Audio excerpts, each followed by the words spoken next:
everybody, and thank you for joining us. It is a somber day around the world with the announcement that Her Majesty Queen Elizabeth II has died. The monarch was surrounded by her family, who rushed to the Queen's Balmoral Castle in Scotland after getting news that her health was quickly declining. The world is mourning the passing of Queen Elizabeth II. We have breaking news from the United Kingdom, where we have just sad news that Queen Elizabeth II, the longest-serving British monarch, died today at Balmoral Castle. TV networks across the globe interrupted programming to announce the sad news.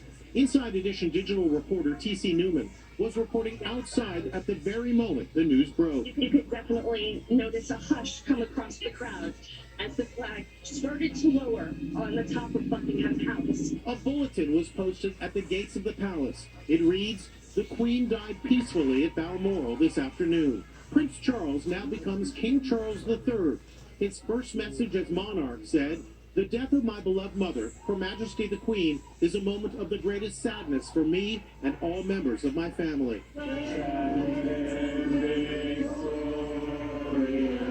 A tearful crowd outside the palace broke into "God Save the King" anthem for the first time.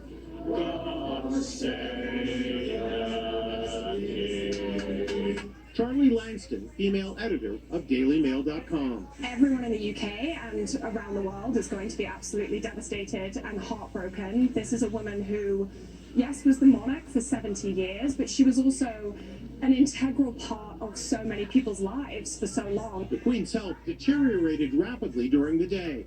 Jenna Bush Hager was moments from interviewing Prince Charles's wife Camilla for the Today Show when they suddenly canceled. We were about to sit down with Her Royal Highness to discuss some of her initiatives. We were just told that they have rushed off to Balmoral. This is the moment Britain's new Prime Minister Liz Truss was passed a note in Parliament telling her of the Queen's health crisis. The Queen appeared frail but in good spirits when she appointed the new Prime Minister Monday. But look, you can see a large dark discoloration covering the back of her hand. Prince William and other family members rushed to be at the Queen's side, speeding through the gates of Balmoral. They arrived in time to say their final goodbyes.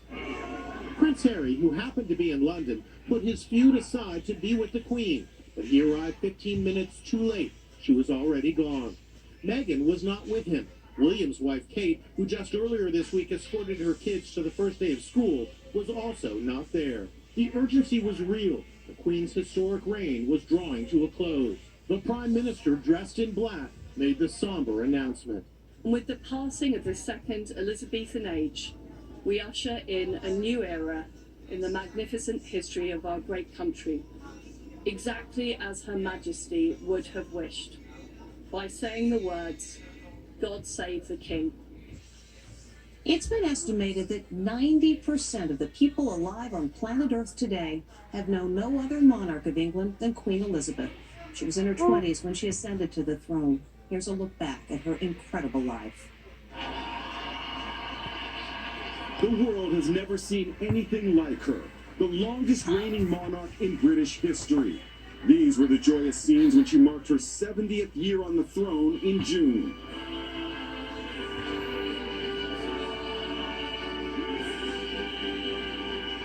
Her enduring presence transcended the United Kingdom.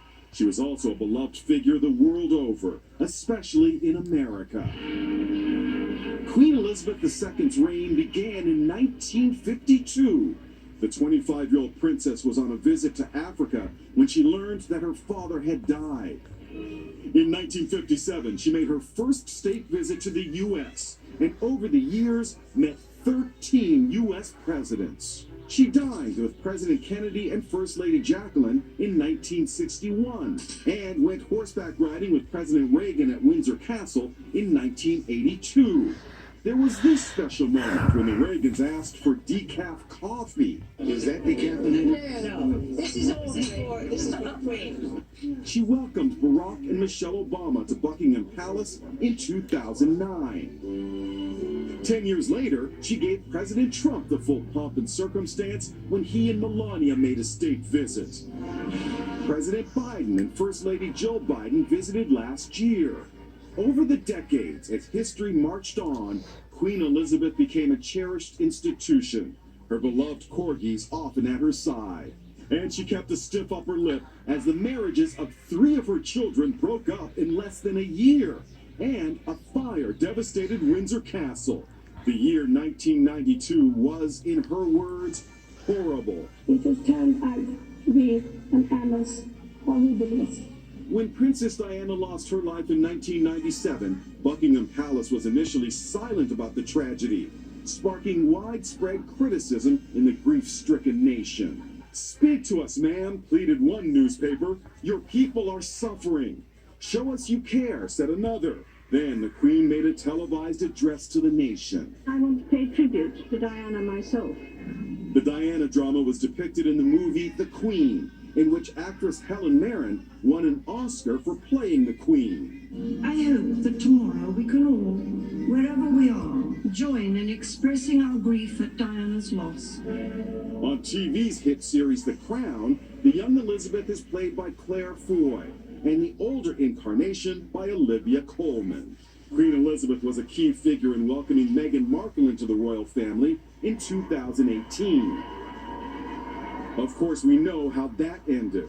But even as Harry feuded with his father and brother, he always showed respect for the Queen. In those bleak early days of the COVID pandemic in 2020, Queen Elizabeth lifted spirits with a TV address. Better days will return.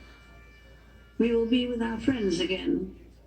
We will be with our families again. A year later, in the same church where Meghan and Harry got married, the Queen sat alone at a funeral for her beloved husband, Prince Philip, who died at age 99. Now, the world mourns the monarch who seems to have been a part of our lives forever.